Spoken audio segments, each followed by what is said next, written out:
Good morning po mga kabayan. Tingnan nyo po. Tingnan nyo po. To see is to believe. Ano po ang ginagawa ng mga Afghan nationals dyan sa Minglanilla, Cebu City? Dyan po sa mga subdivisions. Tingnan nyo, hindi itong mga random na mga tourist. Oh, that is not a random tourist. Observation nyo po. Well-trained. At the same time, disiplinado sila. Ano po ba?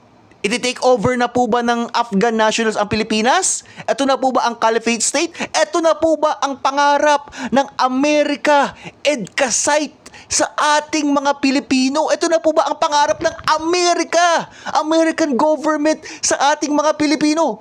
This is very, very alerting. Oh, ang dami niyan. That is not random.